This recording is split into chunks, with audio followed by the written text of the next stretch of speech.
നമസ്കാരം. ഈ talk present ചെയ്യാൻ ഈ ടോപ്പിക്ക് കിട്ടിയപ്പോഴും ഞാൻ ഇത് പ്രിപ്പയർ ചെയ്യാൻ തുടങ്ങിയപ്പോഴും അതിന് മുന്നേ ഞാൻ ആദ്യം 20 ആൾക്കാരോട് ചോദിച്ചു, what does happiness mean to you? നിങ്ങളെ സംബന്ധിച്ച് സന്തോഷം എന്ന് വെച്ചാൽ എന്താണ്? എനിക്ക് കിട്ടിയ 20 മറുപടികളിൽ നിന്ന് 5 എണ്ണം ഞാൻ തിരഞ്ഞെടുത്തു. ഫാമിലി, ഫ്രണ്ട്സ് ആൻഡ് ഫ്രണ്ട്സ്, നല്ലൊരു ചിക്കൻ ബിരിയാണി, സമാധാനം, knowing I never run out of books to read. സന്തോഷം എന്ന് വെച്ചാൽ അതിപ്പോൾ മനസ്സിന് വരേണ്ട ഒരു സാധനമല്ലേ? ഞാൻ തിരഞ്ഞെടുത്ത ഈ 5 മറുപടികളും അതാണോ ശരിക്കും സന്തോഷം? സന്തോഷം എന്ന് വെച്ചാൽ എന്താണ്? ഈ 2 ചോദ്യങ്ങളുടെ ഉത്തരം കണ്ടെത്താനാണ് ഞാൻ എൻ്റെ പ്രസൻറ്റേഷനിൽ ഇനിയുള്ള 45 മിനിറ്റ്സിൽ ട്രൈ ചെയ്യാൻ പോകുന്നത്. അപ്പം ഞാൻ എന്നോട് തന്നെ ചോദിച്ചു അത് കഴിഞ്ഞിട്ട്, what does happiness mean to me? അത് ഈ കോണ്ടെക്സ്റ്റിൽ, ഈ ടോക്കിൻ്റെ കോണ്ടെക്സ്റ്റിൽ ആലോചിച്ചുകൊണ്ടാവാം, അല്ലെങ്കിൽ സൈക്കോളജി സ്റ്റുഡൻ്റ് ആയതുകൊണ്ടാവാം. പക്ഷെ എനിക്ക് തന്നെ നൽകിയ answer, happiness is a complex product of biochemical processes in the brain. മസ്തിഷ്കത്തിൽ നടക്കുന്ന ജൈവരാസ പ്രക്രിയകളുടെ ഒരു ഉൽപ്പന്നമാണ് സന്തോഷം. ഈ ജൈവരാസി പ്രക്രിയയിൽ ഇൻവോൾവ് ആയിട്ടുള്ള 5 neurotransmitters: endocannabinoids, endogenous opioids, dopamine, serotonin and oxytocin. ഈ 5 ന്യൂറോ ട്രാൻസ്മിറ്റേഴ്സ് എന്താണ്, അതെങ്ങനെ നമ്മുടെ മസ്തിഷ്കത്തിൽ പ്രവർത്തിക്കുന്നു, സന്തോഷത്തെ അവരെങ്ങനെ ബാധിക്കുന്നു എന്ന് പറയുന്നതിൻ്റെ മുന്നേ നമുക്കൊരു ക്വിക്ക് റീക്യാപ്പ്. ന്യൂറോ ട്രാൻസ്മിറ്റർ എന്താണ്? ബ്രെയിനിൻ്റെ ഇൻഡിവിജ്വൽ സെൽസ്, അതായത് മസ്തിഷ്ക കോശങ്ങളാണ് ന്യൂറോൺസ്. 2 ന്യൂറോൺസ് തമ്മിൽ കമ്മ്യൂണിക്കേറ്റ് ചെയ്യണത് ന്യൂറോ ട്രാൻസ്മിറ്റർ വഴിയാണ്. അപ്പോൾ അടിസ്ഥാനപരമായി പറയുകയാണെങ്കിൽ ന്യൂറോ ട്രാൻസ്മിറ്റർ ബ്രെയിനിലത്തെ കെമിക്കൽസ് ആണ്. 2 ന്യൂറോൺസ് തമ്മിൽ കമ്മ്യൂണിക്കേറ്റ് ചെയ്യാൻ സഹായിക്കുന്ന കെമിക്കൽസ്. ഈ ന്യൂറോ ട്രാൻസ്മിറ്റർ പല രീതിയിൽ നമ്മുടെ ശരീരത്തിൽ പ്രവർത്തിക്കും. അവർക്ക് പല എഫക്ട്സും ഉണ്ട്. സന്തോഷമായിട്ട് ബന്ധപ്പെട്ട 5 ന്യൂറോ ട്രാൻസ്മിറ്റേഴ്സ്, ഞാൻ നേരത്തെ പറഞ്ഞ 5 ന്യൂറോ ട്രാൻസ്മിറ്റേഴ്സിനെ കുറിച്ചാണ് നമ്മൾ ഇന്ന് സംസാരിക്കാൻ പോകുന്നത്. പക്ഷെ സന്തോഷത്തെക്കുറിച്ച് സംസാരിക്കുന്നതിൻ്റെ മുന്നേ ആദ്യമായി നമ്മൾ പ്ലഷറും ഹാപ്പിനെസ്സും തമ്മിലുള്ള വ്യത്യാസം പറയേണ്ടത് അത്യാവശ്യമാണ്. ഹിഡോണിയ വേഴ്സസ് യൂഡിമോണിയ. ഹിഡോണിയ എന്ന് വെച്ച് കഴിഞ്ഞാൽ പ്ലഷർ, ഒരു ഉല്ലാസം. ആ സമയം ഒരു കാര്യം ചെയ്യുമ്പോൾ നമുക്ക് അപ്പം തോന്നുന്ന ഒരു ഉല്ലാസത്തിൻ്റെ നിർവൃതി അല്ലെങ്കിൽ ആ ഒരു അനുഭൂതി, അതാണ് ഹിഡോണിയ. പക്ഷെ യൂഡിമോണിയ അല്ലെങ്കിൽ സന്തോഷം, ഹാപ്പിനെസ് എന്ന് പറഞ്ഞാൽ കുറച്ചും കൂടെ ലോങ് ടേം ആയിട്ടുള്ള ഒരു കാര്യമാണ്. അതിൽ സന്തുഷ്ടി, സംതൃപ്തി എന്നുള്ള പല എലമെൻസും ഉണ്ട്. യൂഡിമോണിയെ കുറിച്ച്, അതായത് ലോങ് ടേം ഹാപ്പിനെസ്സിനെ കുറിച്ച്, അതിൻ്റെ ന്യൂറൽ കോറിലേറ്റ്സ്, അതിൽ കറക്റ്റ് ഏതൊക്കെ ന്യൂറോ ട്രാൻസ്മിറ്റേഴ്സ് ആണ് ഇൻവോൾവ്, അത് നമ്മുടെ ന്യൂറോ സയൻസ് മുഴുവനായി മനസ്സിലാക്കിയിട്ടില്ല. അതിനെക്കുറിച്ചുള്ള പഠനങ്ങൾ നടന്നുകൊണ്ടിരിക്കുന്നേ ഉള്ളൂ. പക്ഷേ ഹിഡോണിയ, പ്ലഷർ അല്ലെങ്കിൽ ഉല്ലാസം, ആ അനുഭൂതി, അതിനെക്കുറിച്ചുള്ള ന്യൂറോ ട്രാൻസ്മിറ്റേഴ്സിനെ കുറിച്ച് നമുക്കറിയാം. യൂഡിമോണിയയും ഹിഡോണിയയും വ്യത്യാസം ഉണ്ടെങ്കിലും ഹിഡോണിയ ഇല്ലാതെ യൂഡിമോണിയ ഇല്ല, പ്ലഷർ ഇല്ലാതെ ഹാപ്പിനെസ് ഇല്ല. ഒരു ലോങ് ടേം ഹാപ്പിനെസ്സിന് ഉല്ലാസം അത്യാവശ്യമാണ്. ഹാപ്പിനെസ് സർവേയിൽ ലൈഫ് വെച്ചിട്ട് സാറ്റിസ്ഫൈഡ് ആണ്, സംതൃപ്തരാണെന്ന് റിപ്പോർട്ട് ചെയ്തിട്ടുള്ള ആൾക്കാരെ ജീവിതത്തിൽ പല പോയിന്റിൽ, പല സന്ദർഭങ്ങളിൽ ചോദിക്കുകയാണെങ്കിൽ അവർ ഒരുപാട് ഉല്ലാസങ്ങൾ എൻജോയ് ചെയ്യുന്ന മനുഷ്യരാണ്. അതുകൊണ്ട് ഹിഡോണിയ ഇല്ലാതെ യൂഡിമോണിയ ഇല്ല. ഹിഡോണിക് നെറ്റ്വർക്ക്, നമ്മുടെ ബ്രെയിനിൽ ഈ ഹിഡോണിയ അല്ലെങ്കിൽ ഈ ഉല്ലാസം അത് അനുഭവിക്കാനുള്ള ഹിഡോണിക് മെക്കാനിസം നമ്മുടെ ബ്രെയിനിലുണ്ട്. Nucleus accumbens, ventral pallidum, brain stem and കോർട്ടെക്സിലെ പാർട്ടിലാണെങ്കിൽ orbitofrontal cingulate, medial prefrontal and insular കോർട്ടിസസിൽ. പക്ഷെ നമ്മൾ ഈ പറഞ്ഞ ഭാഗങ്ങളിൽ ചിലത് മാത്രമേ ഈ ഉല്ലാസം എന്നുള്ള സെൻസേഷൻ, പ്ലഷർ എന്നുള്ള സെൻസേഷൻ ആക്ച്വലി ക്രിയേറ്റ് ചെയ്യുന്നുള്ളൂ അല്ലെങ്കിൽ ജനറേറ്റ് ചെയ്യുന്നുള്ളൂ. ഈ ഉല്ലാസം എന്നുള്ള സെൻസേഷൻ്റെ ഉൽപ്പാദനം ഇതിലാകെ ന്യൂക്ലിയസ് അക്കംബൻസിലും വെൻട്രൽ പലീഡത്തിലും മാത്രമേ നടക്കുന്നുള്ളൂ. ബാക്കി ഭാഗങ്ങൾ ഈ പ്ലഷർ എന്നുള്ള സെൻസേഷൻ, ഉല്ലാസം നടക്കുന്നുണ്ട്, അത് എന്ത് സ്റ്റിമുലസ് ആണ് നമുക്ക് തന്നത്, അങ്ങനത്തെ ലിങ്കൊക്കെ ഉണ്ടാക്കാനാണ് ബാക്കി പാർട്സ് പ്രവർത്തിക്കുന്നത്. ഈ ന്യൂക്ലിയസ് അക്കംബൻസും വെൻട്രൽ പലീഡുമാണ് പ്ലഷറിൻ്റെ ആക്ച്വൽ ജനറേഷൻ, കോസേഷനിൽ ഇൻവോൾവ് ആയിട്ടുള്ള പാർട്സ് ഓഫ് ദി ബ്രെയിൻ. അതിനെ നമുക്ക് ഹിഡോണിക് ഹോട്ട് സ്പോട്ട്സ് എന്ന് വിളിക്കാം. കാരണം അവിടെയാണ് ഈ ജനറേഷൻ നടക്കുന്നത്, ഉൽപ്പാദനം നടക്കുന്നത്. നമ്മൾ ഉണ്ട് എന്ന് പറഞ്ഞാൽ വെൻട്രൽ പലീഡമായ ഒരു ഹോട്ട്സ്പോട്ട് ഡാമേജ് ആയ ഒരു പേഷ്യൻറ്റിൻ്റെ റെയർ കേസ് നമുക്കറിയാം. ഡ്രഗ് ഓവർഡോസ് കാരണം ബ്രെയിനിൽ വേണ്ട ഓക്സിജൻ കിട്ടാതെ ഈ ഹോട്ട്സ്പോട്ടായ വെൻട്രൽ പലീഡിയം ഈ പേഷ്യൻറ്റിൻ്റെ ഡാമേജ് ആയി. അതിനുശേഷം ഈ experience depression, hopelessness and anhedonia. Hedonia പ്ലഷറിൻ്റെ സെൻസേഷൻ, ഉല്ലാസിൻ്റെ സെൻസേഷനാണ് നമ്മൾ പറഞ്ഞത്. അപ്പോൾ ആൻഹെഡോണിയ എന്ന് പറഞ്ഞാൽ ആ ഉല്ലാസം അനുഭവപ്പെടാതിരിക്കുന്ന ഒരു സ്ഥിതി, അത് എക്സ്പീരിയൻസ് ചെയ്യാൻ പറ്റാത്ത സ്ഥിതി. അപ്പോൾ ഈ ഹോട്ട്സ്പോട്ട്സ് ആയ, ഈ പ്ലഷർ ജനറേറ്റ് ചെയ്യുന്ന ഹോട്ട്സ്പോട്ടായ വെൻട്രൽ പലീഡിയം ഡാമേജ് വന്ന ഒരു പേഷ്യൻറ്റിന് പിന്നെ പ്ലഷർ എക്സ്പീരിയൻസ് ചെയ്യാനുള്ള കേപ്പബിലിറ്റി പോയി. പണ്ട് പ്ലഷർ കൊടുത്തിരുന്ന ഡ്രഗ്സും ആൽക്കഹോൾ വരെ പിന്നെ പ്ലഷർ സെൻസേഷൻ കൊടുക്കാതെയായി. How is pleasure caused in this hedonic hotspots? നമ്മളിപ്പോൾ പറഞ്ഞ ഈ ഉല്ലാസത്തിൻ്റെ ഉൽപ്പന്നം നടക്കുന്ന പറഞ്ഞ ഈ വെൻട്രൽ പെലീഡിയം ന്യൂക്ലിയസ് അക്കംബൻസിൽ എങ്ങനെയാണ് ഈ ഉൽപ്പാദനം നടക്കുന്നത്? അവിടെയാണ് നമ്മൾ പറഞ്ഞ ന്യൂറോ ട്രാൻസ്മിറ്റേഴ്സിൽ ആദ്യത്തെ രണ്ടെണ്ണം വരുന്നത്, ഓപ്പിയോയിഡ് ആൻഡ് എൻഡോകനാബിനോയിഡ് ന്യൂറോ ട്രാൻസ്മിറ്റേഴ്സ്. എൻഡോകനാബിനോയിഡ്സ് എന്ന് വെച്ചാൽ നമ്മുടെ ശരീരത്തിൽ തന്നെ പ്രൊഡ്യൂസ് ചെയ്യുന്ന കനാബിനോയിഡ്സ്, ആസിൻ കനാബിസ്, ആസിൻ കഞ്ചാവ് എന്ന് വെച്ചാൽ ഇടുക്കി ഗോൾഡ്. പക്ഷേ ഇത് കഞ്ചാവല്ല, പക്ഷെ നമ്മുടെ ശരീരത്തിൽ തന്നെ കഞ്ചാവ് പോലെ പ്രവർത്തിക്കുന്ന കനാബിനോയിഡ് ന്യൂറോ ട്രാൻസ്മിറ്റേഴ്സ്. ഈ ന്യൂറോ ട്രാൻസ്മിറ്റേഴ്സ് നമ്മൾ നേരത്തെ പറഞ്ഞ ഹോട്ട്സ്പോട്ട്സ്, ഈ ഉല്ലാസം ജനറേറ്റ് ചെയ്യുന്ന ഉൽപ്പാദിപ്പിക്കുന്ന ഹോട്ട്സ്പോട്ട്സിൽ ഈ പ്ലഷർ എന്നുള്ള സെൻസേഷൻ ക്രിയേറ്റ് ചെയ്യാൻ ഈ ന്യൂറോ ട്രാൻസ്മിറ്റേഴ്സ്, ഈ എൻഡോകനാബിനോയിഡ് ന്യൂറോ ട്രാൻസ്മിറ്റർ ഒരു പങ്ക് നിർവഹിക്കുന്നുണ്ട്. Next neurotransmitter endogenous opioids. Endogenous opioids നമ്മുടെ ശരീരത്തിൽ തന്നെ നാച്ചുറൽ പെയിൻ കില്ലേഴ്സ് ആണ്. നമ്മുടെ ശരീരം തന്നെ പ്രൊഡ്യൂസ് ചെയ്യണ ഒരു തരം മോർഫീൻ. അത് ആങ്സൈറ്റി, പെയിൻ, സ്ട്രെസ് ഒക്കെ കാം ചെയ്യാണ് അതിൻ്റെ ജോലി. പക്ഷേ ഈ ഓപ്പിയോയിഡ്സ് നമ്മുടെ ശരീരം ഒരുപാട് എൻഡോജനസ് ഓപ്പിയോയിഡ്സ് ഉണ്ട്. അതിൽ ഏറ്റവും പ്രധാനപ്പെട്ടത് എൻഡോർഫിൻസ്. ഈ എൻഡോജനസ് ഓപ്പിയോയിഡ്സ് ഈ നമ്മൾ നേരത്തെ പറഞ്ഞ ഹിഡോണിക് ഹോട്ട്സ്പോട്ട്സിൽ ഈ ഉല്ലാസം എന്നുള്ള സെൻസേഷൻ അത് ഉൽപ്പാദിപ്പിക്കാനും ഒരു റോള് നിർവഹിക്കുന്നുണ്ട്. കൊഴുപ്പ് കൂടിയതും മധുരം കൂടിയ ഭക്ഷണം കഴിക്കുമ്പോൾ ഉല്ലാസത്തിൻ്റെ സെൻസേഷൻ ഉണ്ടാവുന്ന ന്യൂറോ സയൻസ്, പ്ലഷറിനെ കുറിച്ചുള്ള ന്യൂറോ സയൻസ് സ്റ്റഡീസിൽ പണ്ടേ എസ്റ്റാബ്ലിഷ് ചെയ്തിട്ടുള്ളതാണ്. അപ്പോൾ ഇപ്പോൾ നമ്മൾ പറഞ്ഞ ഈ രണ്ട് ന്യൂറോ ട്രാൻസ്മിറ്റേഴ്സ്, എൻഡോകനാബിനോയിഡ്സ് ആൻഡ് ഓപ്പിയോയിഡ്സ്, ആ രണ്ട് ന്യൂറോ ട്രാൻസ്മിറ്റേഴ്സിൻ്റെ ആക്ഷൻ പഠനങ്ങളിൽ കെമിക്കലി ബ്ലോക്ക് ചെയ്ത് കഴിഞ്ഞാൽ പിന്നെ ഈ കൊഴുപ്പും മധുരവും ഉള്ള ഭക്ഷണ പദാർത്ഥങ്ങൾ നൽകുന്ന ആ ഉല്ലാസത്തിൻ്റെ ആ എക്സ്പീരിയൻസ് കുറയും. ആൾക്കാർക്കും നമ്മൾ ലാബ് റാറ്റ്സിലാണ് ഇത് ആദ്യം പരീക്ഷിച്ചത്, അതിനുശേഷം മനുഷ്യന്മാരിലും. ഈ എൻഡോകനാബിനോയിഡ് ആൻഡ് ഓപ്പിയോയിഡിൻ്റെ ആക്ഷൻ, ആ ന്യൂറോ ട്രാൻസ്മിറ്റേഴ്സിൻ്റെ ആക്ഷൻ ബ്ലോക്ക് ചെയ്യുകയാണെങ്കിൽ പിന്നെ ആ ഉല്ലാസം എന്നുള്ള സെൻസേഷൻ, ഉല്ലാസം അല്ലെങ്കിൽ കൊടുക്കുന്ന കൊഴുപ്പും മധുരവും ചേർന്ന ഭക്ഷണ പദാർത്ഥങ്ങൾക്ക് നൽകാൻ പറ്റാതെയാവും. അപ്പോൾ ഈ ഹോട്ട്സ്പോട്ട്സ് എന്തൊക്കെ ചെയ്യുമ്പോഴാണ് ആക്ടിവേറ്റ് ആവുക? ഈ ഉല്ലാസം എന്നുള്ള സെൻസേഷൻ, ഈ ന്യൂറോ ട്രാൻസ്മിറ്റേഴ്സ്, നമ്മൾ പറഞ്ഞ രണ്ട് ന്യൂറോ ട്രാൻസ്മിറ്റേഴ്സ് എപ്പോഴൊക്കെയാണ് ആക്ടിവേറ്റ് ആവുക? ഞാനിപ്പോൾ ഓൾറെഡി പറഞ്ഞു, ഷുഗറി ആൻഡ് ഫാറ്റി ഫുഡ്സ്, കൊഴുപ്പുള്ളതും മധുരമുള്ളതായ ഭക്ഷണ പദാർത്ഥങ്ങൾ കഴിക്കുമ്പോൾ ഈ ഹോട്ട്സ്പോട്ട്സ് ജനറേറ്റ് ആവും. അതേപോലെ തന്നെ എക്സസൈസ്, എൻഡോകനാബിനോയിഡ്സും എൻഡോർഫിൻസും രണ്ടും വലിയൊരളവിൽ റിലീസ് ചെയ്യണ ആക്ടിവിറ്റിയാണ് എക്സസൈസ്. അതേപോലെ ഓർഗാസം കഴിഞ്ഞിട്ട് ബ്ലഡിൽ എൻഡോർഫിൻ ലെവൽ നോക്കിക്കഴിഞ്ഞാൽ അതിന് മുന്നേക്കാളും ഒരുപാട് കൂടിയിട്ടുണ്ടാവും. പക്ഷെ ഓർഗാസം തന്നെ വേണമെന്നില്ല, just being with your loved one. നമ്മൾ പ്രേമിക്കുന്ന ആളുടെ കൂടെ ഇരുന്ന് കഴിഞ്ഞാൽ, അവരുടെ കൂടെ സമയം ചെലവഴിച്ച് കഴിഞ്ഞാൽ തന്നെ അത് കഴിഞ്ഞിട്ട് ബ്ലഡിൽ എൻഡോർഫിൻസ് ലെവൽസ് പഴയതിനേക്കാട്ടിലും കൂടിയിട്ടുണ്ടാവുമെന്നാണ് പഠനങ്ങൾ നമുക്ക് മനസ്സിലായിട്ടുള്ളത്. അതേപോലെ ചിരി, ഒന്ന് നന്നായി പൊട്ടിച്ചിരിച്ചു കഴിഞ്ഞ് കഴിഞ്ഞാൽ എൻഡോർഫിൻസ് ഒരുപാട് റിലീസ് ആവുന്നതാണ് നമ്മൾ കണ്ടുപിടിച്ചിട്ടുള്ളത്. ഇത് ഡോപ്പമീൻ ഡിബേറ്റ്. നമ്മളിപ്പോൾ പറഞ്ഞു ഈ രണ്ട് ന്യൂറോ ട്രാൻസ്മിറ്റേഴ്സ്, എൻഡോകനാബിനോയിഡ്സ് ആൻഡ് ഓപ്പിയോയിഡ്സ് ആണ് ഈ പ്ലഷർ ജനറേഷൻ, ഈ ഉല്ലാസം എന്നുള്ള സെൻസേഷൻ ഉൽപ്പാദിപ്പിക്കുന്നതെന്ന്. പക്ഷേ ഒരു അടുത്ത കാലം വരെ ന്യൂറോ സയൻസിൽ വിശ്വസിച്ചിട്ടുണ്ടായിരുന്നത് ഡോപ്പമീനാണ് ഈ പ്ലഷർ സെൻസേഷൻസ്, ഈ ഉല്ലാസം ക്രിയേറ്റ് ചെയ്യുന്നത്, ഉൽപ്പാദിപ്പിക്കുന്നതെന്നാണ്. പക്ഷേ ഇപ്പോൾ പുതിയതായി ന്യൂറോ സയൻസിൽ കണ്ടുപിടിച്ചത് ഡോപ്പമീൻ ഈ ക്രിയേഷനിൽ, ഈ പ്ലഷർ എന്നുള്ള സെൻസേഷൻ്റെ കോസേഷൻ, അതിൻ്റെ ഉൽപ്പാദനത്തിൽ ഒരു റോളും പ്ലേ ചെയ്യുന്നില്ല, ഒരു പങ്കും നിർവഹിക്കുന്നില്ല എന്നാണ്. പിന്നെ എന്താണ് ഡോപ്പമീൻ ചെയ്യുന്നത്? ഈ പ്ലഷർ നമുക്ക് തരുന്ന സ്റ്റിമുലൈ, അത് ഫാറ്റി ആൻഡ് ഷുഗറി ഫുഡ്സ് ആവട്ടെ, എക്സസൈസ് ആവട്ടെ, ലവ് ആവട്ടെ, അതൊക്കെ വേണം എന്നുള്ള തോന്നൽ, അതിന് വേണ്ടിയിട്ടുള്ള മോട്ടിവേഷൻ, അതാണ് ഡോപ്പമീൻ ചെയ്യുന്നത്. അതിന് വേണ്ടിയിട്ടുള്ള പ്രചോദനം നൽകുക, ആ സെൻസേഷൻ നമുക്ക് വേണം എന്നുള്ള തോന്നൽ, ദ വാണ്ടിങ് സെൻസേഷനാണ് ഡോപ്പമീൻ ക്രിയേറ്റ് ചെയ്യണത്. ഇത് ന്യൂറോ സയൻസിൽ വളരെയധികം കോട്ടഡ് ആയിട്ടുള്ള ഒരു സ്റ്റഡിയാണ്. ഡോപ്പമിനർജിക് ന്യൂറോൺസ്, നമ്മുടെ ബ്രെയിനിൽ ഡോപ്പമൈൻ റിലീസ് ചെയ്യണ ന്യൂറോൺസിൽ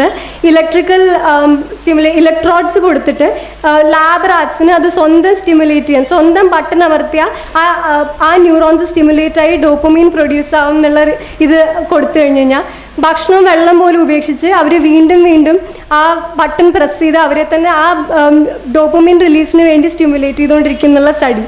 ഇതിന്ന് നമ്മൾ ഒരു അടുത്ത കാലം വരെ മനസ്സിലാക്കിയിട്ടുണ്ടായിരുന്നത് ഡോപ്പമീനാണ് ഈ ഉല്ലാസം എന്നുള്ള സെൻസേഷൻ ക്രിയേറ്റ് ചെയ്യണതെന്നാണ്. പക്ഷേ പക്ഷേ ഈ അടുത്ത് നമ്മൾ മനസ്സിലാക്കിയത് ഡോപ്പമീൻ ഈ പ്ലഷർ എന്നുള്ള സെൻസേഷൻ ആക്ച്വലി ക്രിയേറ്റ് ചെയ്യുന്നില്ല, ഉൽപ്പാദിപ്പിക്കുന്നില്ല. അതിന് വേണമെന്ന് ഉള്ള തോന്നൽ മാത്രമാണ് ക്രിയേറ്റ് ചെയ്യണത്. ഈ ലാബ് റാറ്റ്സിൽ ചെയ്ത അതേപോലെ ഒരു കേസിൽ ഒരു ഹ്യൂമൻ ബീങ്, ഒരു മനുഷ്യൻ്റെ ഡോപ്പമിനർജിക് ന്യൂറോൺസിൽ തന്നെ ഈ ഇലക്ട്രോഡ്സ് കണക്ട് ചെയ്തപ്പോൾ ഒറ്റ ഇരിപ്പിൽ 1000-ലധികം തവണ അയാൾ ആ ബട്ടൺ അമർത്തിക്കൊണ്ടിരുന്നു വീണ്ടും വീണ്ടും.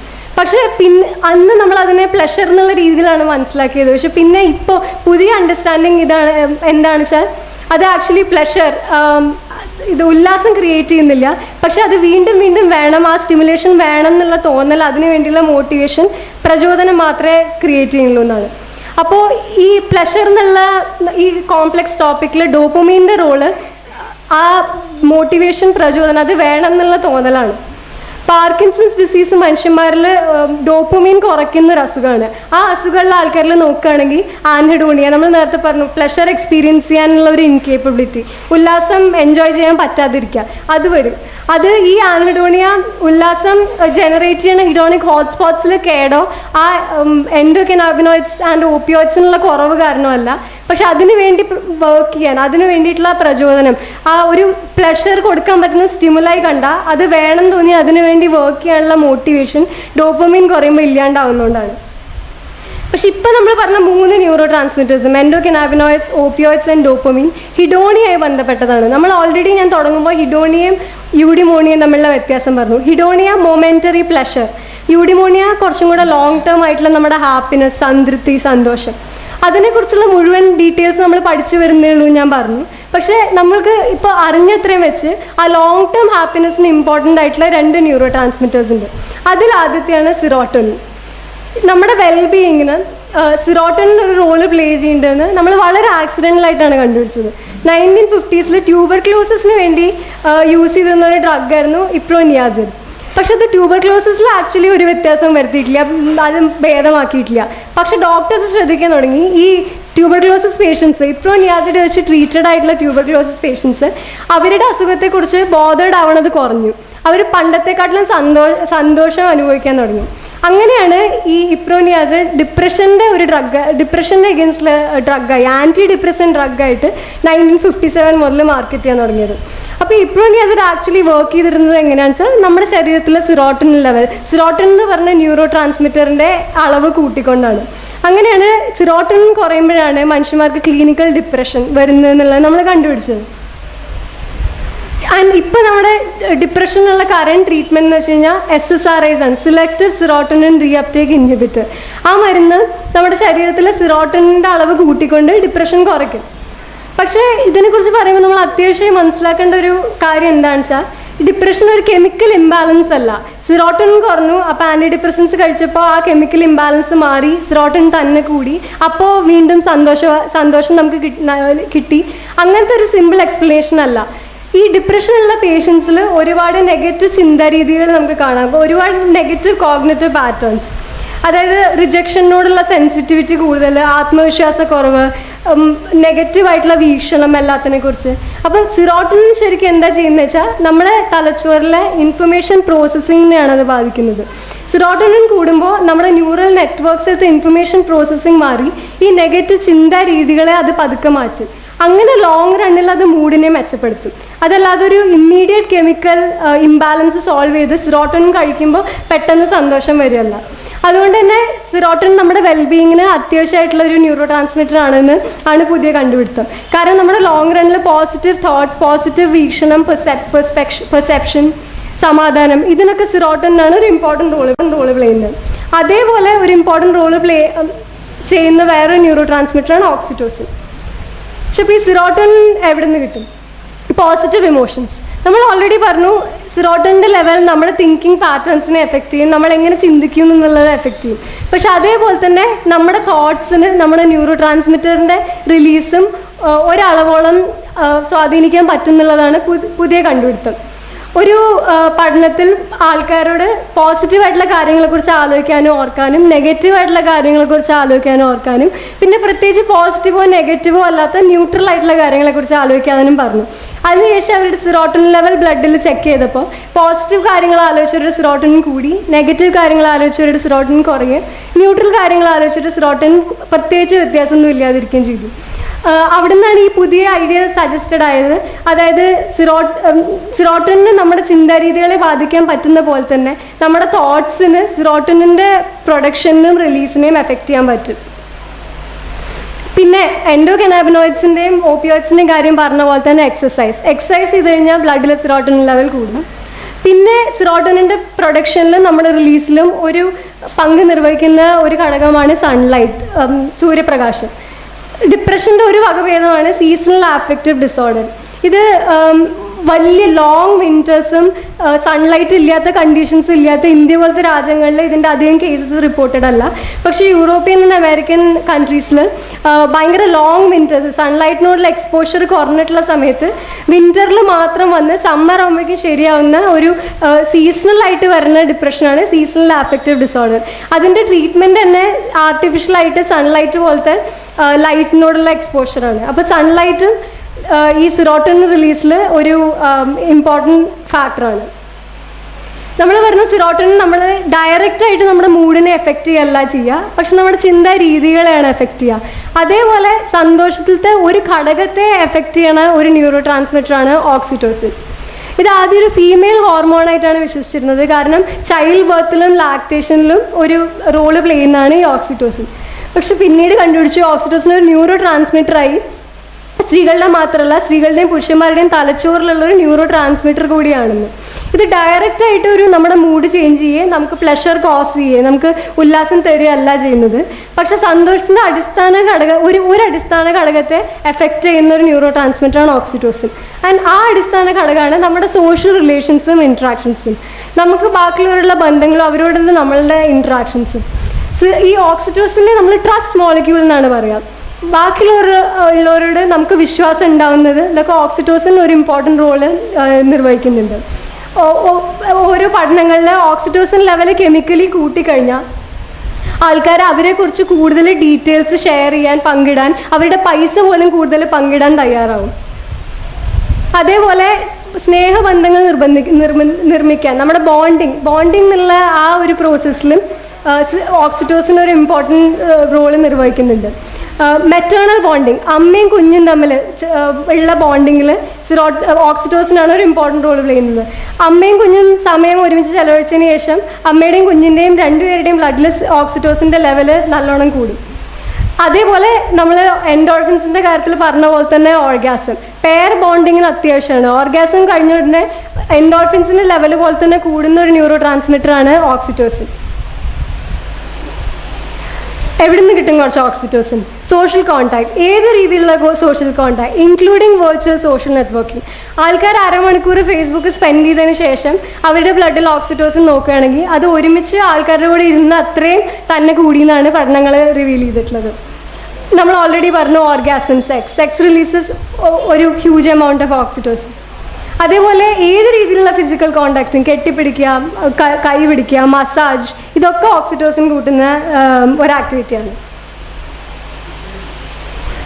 പിന്നെ നമ്മൾ പറഞ്ഞു മെറ്റേണൽ ബോണ്ടിങ്, അമ്മയും കുഞ്ഞും തമ്മിൽ സമയം ചെലവഴിച്ച് കഴിഞ്ഞ് കഴിഞ്ഞാൽ റിലീസാവുന്ന ന്യൂറോ ട്രാൻസ്മിറ്ററാണ് ഓക്സിറ്റോസിൻ. ഇനിയിപ്പോൾ നിങ്ങൾക്ക് കെട്ടിപ്പിടിക്കാനോ സമയം ചെലവാക്കാനോ മനുഷ്യന്മാരില്ലെങ്കിലും ഡു നോട്ട് ഫിയർ, കാരണം പെറ്റ്സ് ഡു ദ ട്രിക്ക്.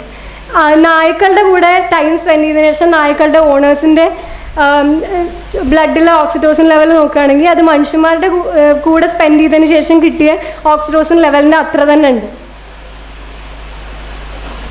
പക്ഷെ നമ്മൾ ഇതുവരെ പറഞ്ഞ എല്ലാ ആക്ടിവിറ്റീസും, ഞാൻ പറഞ്ഞ ന്യൂറോ ട്രാൻസ്മിറ്റേഴ്സ് റിലീസ് ചെയ്യുമ്പോൾ ഉൽപ്പാദിപ്പിക്കുന്ന ഞാൻ പറഞ്ഞ ആക്ടിവിറ്റീസൊക്കെ ഒരു രീതിയിൽ പ്രിമിറ്റീവ് പ്ലഷേഴ്സാണ്. സെക്സ്, നല്ല ഭക്ഷണം, ആൾക്കാരുടെ കൂടെ ഇരിക്കുക, സോഷ്യൽ കോണ്ടാക്ട്, ഓർഗാസം, ഇതെല്ലാം ഒരു പ്രിമിറ്റീവ് നമ്മളുടെ എവല്യൂഷണറിലി നമുക്ക് അത്യാവശ്യം എന്ന് പറയാൻ പറ്റുന്ന പ്ലഷേഴ്സാണ്. അപ്പോൾ what about the higher order pleasures? ഒരു ബുക്ക് വായിക്കുമ്പോഴോ, പാട്ട് പാടുമ്പോഴോ, കേൾക്കുമ്പോഴോ, ചിത്രം വരയ്ക്കുമ്പോഴോ, അങ്ങനത്തെ പ്ലഷേഴ്സിന് ഏത് ന്യൂറോ ട്രാൻസ്മിറ്റേഴ്സാണ്? അതിൽ കറക്റ്റ് ചെയ്ത ന്യൂറോ ട്രാൻസ്മിറ്റേഴ്സാണ്. അത് എവിടെയൊക്കെയാണ് എന്നുള്ള പഠനം നമ്മൾ ന്യൂറോ സയൻസിൽ നടന്നുകൊണ്ടേ ഇരിക്കുന്നുള്ളൂ. അത് എന്താണ് കറക്റ്റ് ചെയ്താൽ നമ്മൾ ഇതുവരെ മനസ്സിലാക്കിയിട്ടില്ല. പക്ഷേ നമുക്ക് മനസ്സിലാക്കിയത്രത്തോളം ഉറപ്പിൽ പറയാൻ പറ്റുന്ന ഒരു കാര്യം, ഈ ഹയർ ഓർഡർ പ്ലഷേഴ്സിനും ഇതേ ന്യൂറോ ട്രാൻസ്മിറ്ററുകൾ തന്നെയാണ്. നമ്മളിപ്പോൾ പറഞ്ഞ ഈ നമ്മളെ ഫണ്ടമെൻ്റൽ പ്ലഷേഴ്സ് എന്ന് പറഞ്ഞാൽ സെക്സ്, നല്ല ഭക്ഷണം, ഹ്യൂമൻ കോണ്ടാക്ട്, ലവ്, ഇതിന്നൊക്കെ റിലീസാവുന്ന ന്യൂറോ ട്രാൻസ്മിറ്റേഴ്സ് തന്നെയാണ് നമ്മുടെ ഈ ഹയർ ഓർഡർ പ്ലഷറിലുള്ള ന്യൂറോ ട്രാൻസ്മിറ്റേഴ്സ്. ഞാൻ ഈ ടോക്ക് തുടങ്ങിയത് what does happiness mean to എന്നുള്ള ക്വസ്റ്റിനും ഞാൻ സെലക്ട് ചെയ്ത അഞ്ച് ഉത്തരങ്ങളിൽ നിന്നാണ്. അപ്പോൾ ഞാനിപ്പോൾ എക്സ്പ്ലെയിൻ ചെയ്ത ന്യൂറോ ട്രാൻസ്മിറ്റേഴ്സും നമ്മുടെ ജൈവരാസ പ്രക്രിയയും വെച്ചിട്ട് ഇതൊക്കെ എന്തുകൊണ്ട് നമുക്ക് സന്തോഷം നൽകുന്നു എന്ന് ആൻസർ ചെയ്യുന്നു ഞാൻ പ്രതീക്ഷിക്കുന്നു. അതിലൊരു ചോദ്യമായിരുന്നു ബാക്കിയുണ്ടായിരുന്നത്. ലാസ്റ്റ് എനിക്ക് കിട്ടിയ ഉത്തരം അതൊരു ചോദ്യം തന്നെ. സന്തോഷം എന്ന് വെച്ചാൽ അതിപ്പോൾ മനസ്സിന് വരേണ്ട ഒരു സാധനമല്ലേ. അത് ഞാൻ എൻ്റെ ഡെഫിനേഷൻ വെച്ചിട്ട് തന്നെയാണ് ആൻസർ ചെയ്യുന്നത്. Complex product of biochemical processes in the brain. നമ്മുടെ മസ്തിഷ്കത്തിൽ നടക്കുന്ന ജൈവരാസ പ്രക്രിയകളുടെ ഒരു ഉൽപ്പന്നം മാത്രമാണ് സന്തോഷം. അപ്പോൾ മനസ്സെന്ന് വെച്ചാൽ നമ്മൾ മസ്തിഷ്കമാണ് ഉദ്ദേശിക്കുന്നത് വെച്ചാൽ എന്നാൽ തീർച്ചയായും നമ്മുടെ മനസ്സിന്ന് വരേണ്ട ഒരു സാധനം തന്നെയാണ് സന്തോഷം. ഈ ന്യൂറോ ട്രാൻസ്മിറ്ററുകളും അതിൻ്റെ മെക്കാനിസംസും പ്രൊഡ്യൂസ് ചെയ്യുന്ന ഒരു ഉൽപ്പന്നം മാത്രം. ഈ മെക്കാനിസംസും ഈ ന്യൂറോ ട്രാൻസ്മിറ്റേഴ്സും ഇൻടാക്റ്റ് ആണെങ്കിൽ, അത് നമ്മുടെ മസ്തിഷ്കത്തിൽ ഒരു കേടും ഇല്ലാതുണ്ടെങ്കിൽ എക്സ്ട്രീം സിറ്റുവേഷനിലുള്ള ആൾക്കാർക്ക് പോലും സന്തോഷം അനുഭവപ്പെടാനുള്ള കേപ്പബിലിറ്റി ഉണ്ട്. കംപ്ലീറ്റ് പാരാലിസിസ് ആയിട്ടുള്ള പേഷ്യൻ്റ് എണീറ്റ് നടക്കാനോ കയ്യോ കാലോ ചലിപ്പിക്കാനോ ചിലപ്പോൾ സംസാരിക്കാൻ പോലും പറ്റാത്ത കംപ്ലീറ്റ് പാരാലൈസ്ഡ് ആയിട്ട് കിടക്കുന്ന പേഷ്യൻസ് അവരുടെ ഹാപ്പിനെസ്സിനെ കുറിച്ച് ചോദ്യം ചെയ്തപ്പോൾ ഒരു -5 to +5, -5 ഏറ്റവും മോശവും +5 ഏറ്റവും സന്തോഷവും എന്നുള്ളൊരു സ്കെയിലിൽ അവരെത്ര സന്തുഷ്ടരാണെന്ന് ചോദിച്ചപ്പോൾ +3 ആണ് ആവറേജ് റേറ്റിംഗ് കിട്ടിയത്. അധികം ആൾക്കാരും അവർ ഹാപ്പിയാണെന്നുള്ളതാണ് തന്നത്. അപ്പോൾ സിറ്റുവേഷൻസിനെക്കാളും ഈ നമ്മുടെ ബ്രെയിനിലുള്ള മെക്കാനിസംസ് ഹാപ്പിനെസ്സിനെ എഫക്റ്റ് ചെയ്യുന്നു എന്നുള്ളതാണ് നമ്മളിന്ന് മനസ്സിലാക്കേണ്ടത്. അതുകൊണ്ട് അത് സന്തോഷം ജീവിതം നമുക്ക് കൈ കൊണ്ട് തരേണ്ടതോ നമുക്ക് വീണ് കിട്ടേണ്ടതോ എന്തെങ്കിലും കിട്ടേണ്ട ഒരു സംഭവമല്ല. അത് നമ്മുടെ തന്നെ ബ്രെയിനിൻ്റെ വെറും പ്രോസസ്സാണ്. അതുകൊണ്ട് what is happiness? It's this and this and this and this and this and this and this and even this. It doesn't matter കാരണം അൾട്ടിമേറ്റ്ലി എല്ലാം നമ്മുടെ മസ്തിഷ്കത്തിൽ തന്നെ. Thank you.